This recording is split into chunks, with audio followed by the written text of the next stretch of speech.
Hola a todos, mi nombre es José Fernando Arango y el día de hoy junto a mis compañeros Leslie Olarte, María Clara Betancourt y Luis Miguel Velasco hablaremos sobre diferentes temas relacionados al conflicto armado colombiano, basándonos en las ideas y posturas de diferentes autores como Angélica Redberg, Hernando Gómez Buendía, entre otros.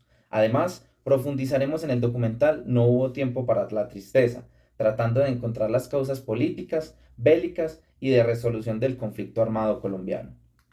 El tema lo abordaremos a través de diferentes tópicos, comenzando por entender y conocer las causas del conflicto armado colombiano. Luego hablaremos sobre cuáles son las dinámicas que se dan dentro de este conflicto, a la parte que se profundiza sobre las víctimas y victimarios, haciendo énfasis en lo que nos relata el documental No hubo tiempo para la tristeza. Y ya por último, hablaremos de cómo debe abordarse el tema de la resolución del conflicto armado, es decir, de la construcción de paz en Colombia junto a unas conclusiones a las que llegamos como grupo sobre toda esta temática. Comencemos. Bueno, yo les hablaré sobre el origen del conflicto armado en Colombia. Primero que todo les explicaré en qué consiste un conflicto armado. Bueno, un conflicto armado es cuando se recurre a la fuerza entre estados o hay una situación de violencia armada prolongada entre autoridades gubernamentales y grupos armados organizados o entre grupos dentro de un estado. La historia de Colombia en los últimos 70 años ha estado marcada por el conflicto armado. En sus inicios se da por la desigualdad de la repartición de tierra y la falta de espacios para participación política. Esto dio cabida al uso de la violencia y la lucha armada. Esto es un método que en los años siguientes se fue reforzando con la irrupción del narcotráfico, el narcoterrorismo, la presencia de nuevos actores políticos y armados en un contexto de lucha revolucionaria. Esto hace Esto han ido transformando el conflicto en su razón de ser y en sus métodos de subsistencia.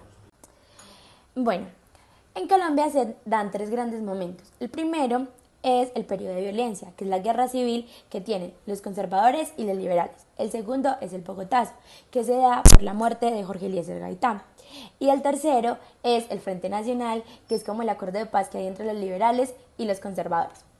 Bueno, en nuestro contexto colombiano, los grupos armados han justificado el uso de la violencia por considerarla el único método para transformar la sociedad. Lo hacen con la intención de no permitir cambios considerados como ilegítimos. Así pues, la fractura creada por las desigualdades, el uso de la violencia y la lucha por el poder han marcado las dinámicas sociales y políticas que han tenido lugar en Colombia. Una de las características que tiene el conflicto armado en Colombia es la pluralidad de los actos que han alimentado y transformado el conflicto armado en el país.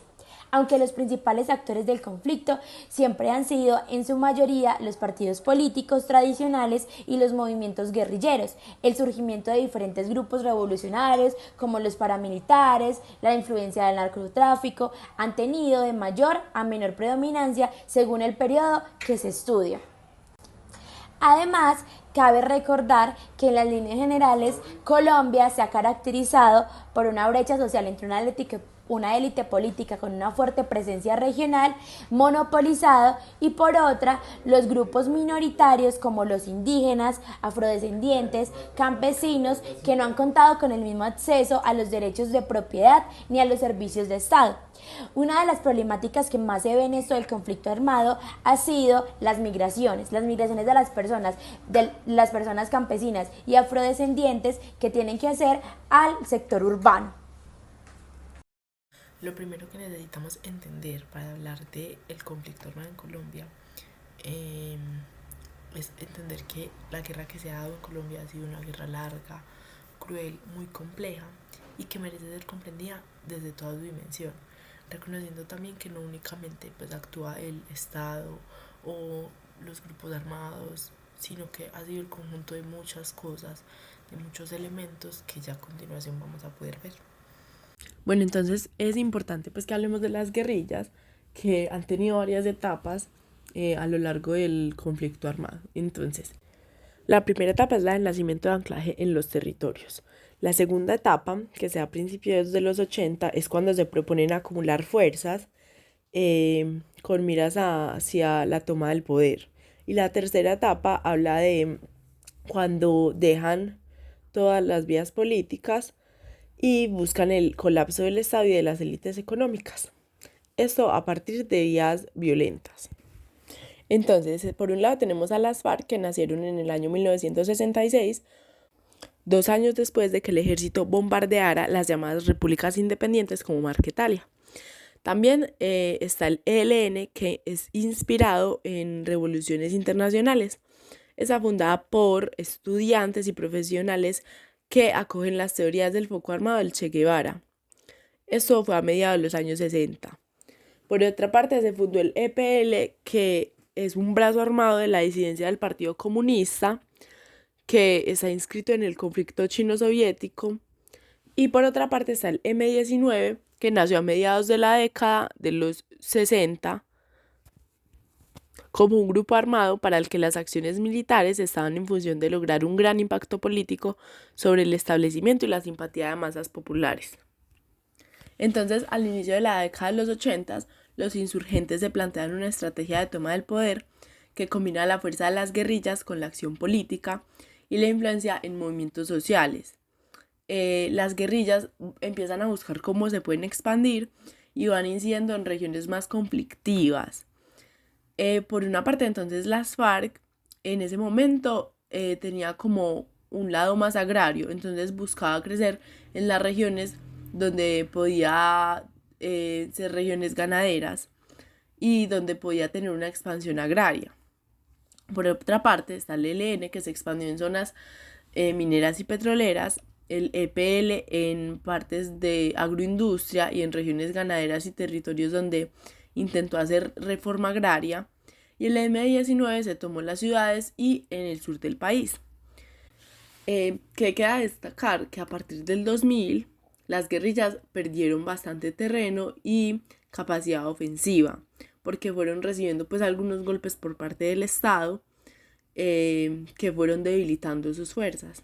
Entonces también a reconocer que el Estado en estos años de guerra ha oscilado entre intentos reformistas y pacifistas para tratar el conflicto y salidas represivas y militares, y esto inicialmente hacía parte de una estrategia para enfrentar el comunismo en los años 60 y 70, que después se convirtió en un foco de tensión. Esto tiene como su inicio en los arreglos institucionales que se hicieron referentes al Frente Nacional para garantizar la pacificación de la violencia bipartidista. Entonces hay una ruptura de un monopolio de la fuerza por parte del gobierno cuando se aprobó la Ley 48 de 1968, que autorizaba las autodefensas civiles auspiciadas por las fuerzas militares. Y esta es como la semilla para que se empiecen a sembrar los grupos paramilitares en los años 80. Asimismo, la Constitución del 91 se convierte en un intento para abrir la democracia y crear un consuelo alrededor de la paz en el país. Hacia mediados de la década de los 90 persiste la violencia en zonas rurales y las guerrillas van desarrollando una ofensiva muy fuerte. Entonces el Estado, en lugar de apostar por fortalecer las fuerzas militares, opta por privatizar la seguridad, y eso lo que hace es que se convierta en un catalizador de la expansión del paramilitarismo, por lo que el Estado no logra controlar su éxito militar. Esto a partir de las cooperativas de seguridad Convivir. Entonces, el núcleo central de las autodefensas se van concentrando en el Magdalena Medio, y que deriva en un grupo paramilitar cuando ganaderos, políticos y narcotraficantes buscan contrarrestar la expansión territorial de las FARC, porque tratan de sabotear los intentos electorales y bloquear las reformas estructurales que se llevan a cabo ante las guerrillas en el gobierno de Belisario Betancur. Por otra parte están las bandas criminales o BACRIM, porque con el marco legal no son consideradas partes del conflicto armado, y debido a su naturaleza criminal también se excluyen como este grupo del conflicto. Sin embargo, también se habla de que son parte del grupo paramilitar denominado Autodefensas Unidas de Colombia, y serían como parte de sus predecesores en el conflicto. Entonces nosotros creemos que es pertinente en esta parte hablar de la fragmentación que hay del Estado en Colombia, ¿Por qué? Porque más que una ausencia de Estado, es que durante la guerra en Colombia había un Estado que ha sido fragmentado y débil en lo territorial y en lo institucional. Entonces, a lo largo del conflicto, hay una debilidad regional y local que ha causado pues que las zonas que están alejadas del poder tengan aún más carencias que otras zonas. Y también hay un montón de ambigüedades que se imponen en el funcionamiento del contexto de la guerra, y la justicia colombiana ha sido muy débil para atacar estos puntos, y eso ha facilitado de cierto modo el desarrollo del conflicto armado en Colombia. Siguiendo con la tónica que mantienen mis compañeros, ahora vamos a hablar un poco sobre las víctimas y un poquito sobre los victimarios. Es irónico saber que las víctimas del conflicto armado han sido aquellas las cuales más han sido silenciadas, son aquellas por las cuales se inició esta guerra en sí, porque se quería acabar con el antiguo pensamiento de la oligarquía y para dar una mayor igualdad en el país. Son las personas pobres, los campesinos y aquellas personas que fueron olvidados por el Estado. Según cifras del Centro de Memoria Histórica en el 2012, alrededor de 220.000 personas fueron asesinadas por esta guerra. Esto es casi la población de Popayán o la población de Riohacha en sí. El único error que han tenido estas personas ha sido el estar en el lugar y momento justo cuando un grupo quería molestar al otro. Y no olvidemos que muchos de estos fueron propietarios de la tierra, la cual se considera como el oro de esta guerra. Pero de estas cosas vamos a hablar un poco más adelante. Hablando un poquito sobre la importancia que han tenido las víctimas en el conflicto armado, tenemos que tener en cuenta que sin ella, mucha de la información que nosotros tendríamos sobre no sería posible. Ha sido de mucha importancia. Lastimosamente, pues, la forma como se obtuvo esta información fueron a las malas, por así decirlo. Por ejemplo, pongamos al municipio de San Carlos, un municipio de Antioquia, en donde cuentan sus habitantes que entre 1990 a 2005 era normal ver entre 3 a 5 cadáveres por día.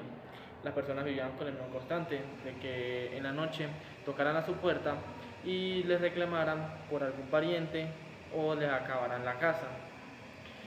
Otro triste caso es el municipio del Salado, en Bolívar, donde un grupo de paramilitares comandado por el Rodrigo Tovar, Pulpo, alias Jorge 40, irrumpió en las horas de la noche para realizar una de las mayores masacres que haya visto el país en su historia, donde alrededor de 60 personas fueron asesinadas en indefensión, mostrándonos los métodos tan crueles que tuvieron las autodefensas para impartir temor sobre la población civil.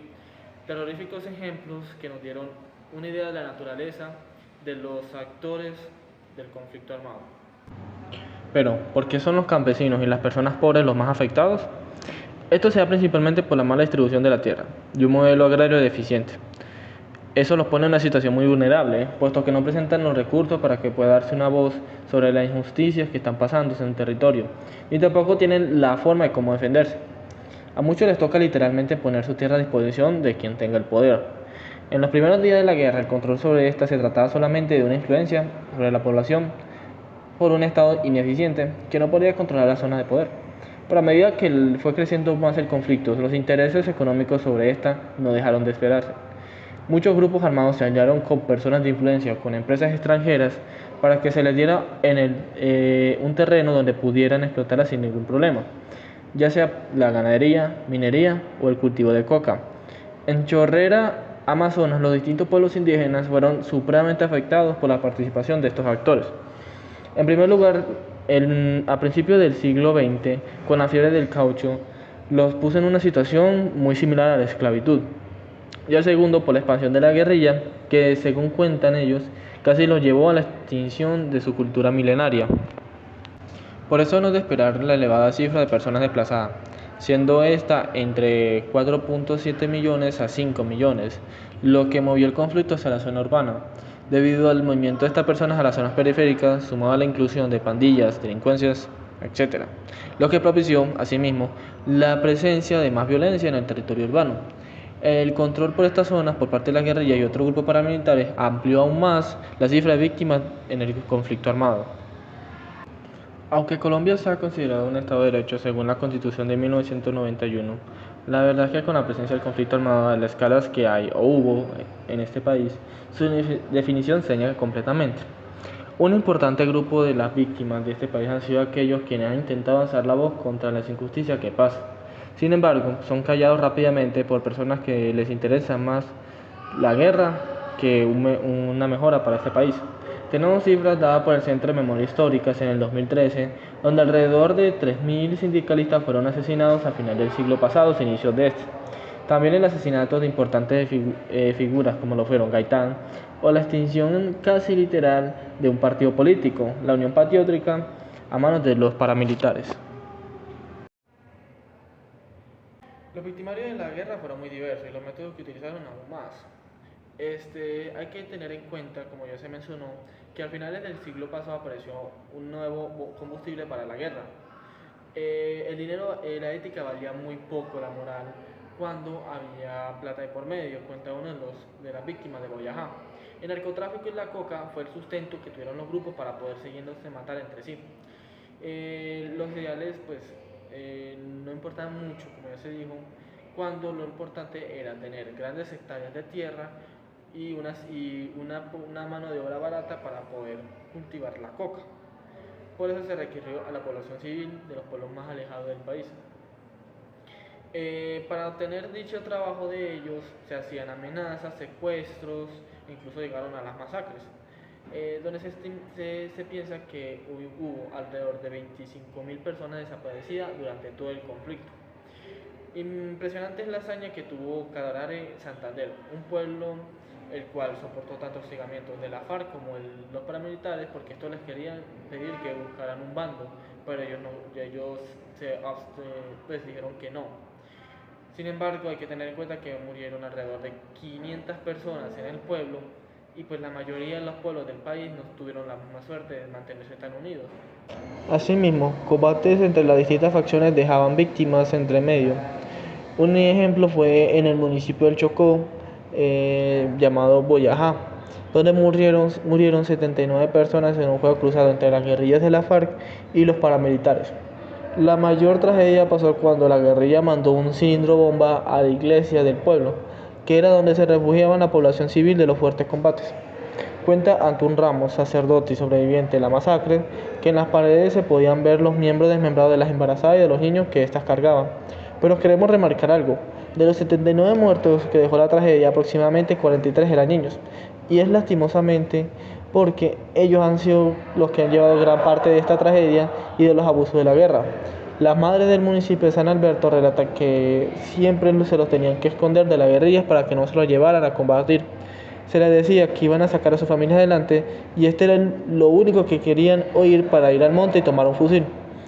Por todo lo mencionado, recalcamos la participación de las víctimas para que las heridas de la guerra puedan sanar, debido a que son ellos los que siempre llevan lo peor de esto. La muerte en cada día les respiraba en la boca. Para muchos de ellos solo quieren saber qué pasó y por qué le hicieron lo que le hicieron. Pueden que no puedan traer sus hogares o familiares de vuelta, pero al menos quedará en ellos la idea de que nadie más tiene que volver a pasar lo que ellos pasaron. Cerrando toda esta temática del conflicto colombiano, hablaremos sobre el tema de la construcción de paz para el posconflicto. Esto basándonos principalmente en lo que nos plantea Angélica Redberg. Según lo que nos dice esta autora, existen dos versiones principales o dos visiones acerca de esto. La primera de estas es la minimalista y la segunda es la maximalista. La minimalista se basa en una construcción de paz reducida a la superación de las secuelas específicas del conflicto, mientras que una visión maximalista se enfoca en parar la guerra y además en generar condiciones propicias para el desarrollo económico, político y social. Esto lo podríamos asociar con Colombia en el sentido de que algunos piensan que el cese al fuego es suficiente para decidir que se está construyendo paz y otros piensan que el cese al fuego no es lo único que se debe implementar, sino que todo esto hay que acompañarlo junto con una serie de estrategias y herramientas que permitan a víctimas y victimarios tener unas condiciones económicas, políticas y sociales ideales para no caer en el conflicto nuevamente. Todo esto por medio de unos grandes esfuerzos políticos a largo plazo. Desde nuestra perspectiva, ambas visiones pueden ser algo extremistas y pueden pecar en sentido de quedarse cortas o pecar por ser inviables debido a los grandes esfuerzos que hay que hacer para llevar a la construcción de paz a un buen puerto. Es por esto que también se plantea una visión intermedia, que trata de equilibrar las acciones y herramientas para la construcción de paz, haciéndolas viables y duraderas. Se propone entonces para Colombia las siguientes acciones: reparación de secuelas del conflicto y reformas estructurales estratégicas. Ejemplo de esto serían sistemas electorales seguros, un buen gobierno y mecanismos de resolución pacífica de disputas, entre muchos otros, para nutrir la paz. Para lograr todo esto se requiere la capacidad de implementar programas suficientemente flexibles que sean efectivos para solucionar las necesidades urgentes y a la vez que tengan una proyección global para sentar las bases de un desarrollo económico, político y social posterior, una vez haya sido recuperada cierta estabilidad, todo esto con una proyección a mediano plazo. Ya para concluir, como grupo hemos llegado a un acuerdo de que la construcción de paz es algo colectivo, en donde todos somos parte importante de la solución y que no solo es el Estado el encargado de impulsar las dinámicas de construcción de paz. Por lo tanto, es importante que desde casa hasta los colegios y universidades se implementen estrategias para mejorar la convivencia y de esta manera asegurar una paz duradera, ya que en estas instituciones es que se encuentran las semillas de nuestro país. Muchas gracias.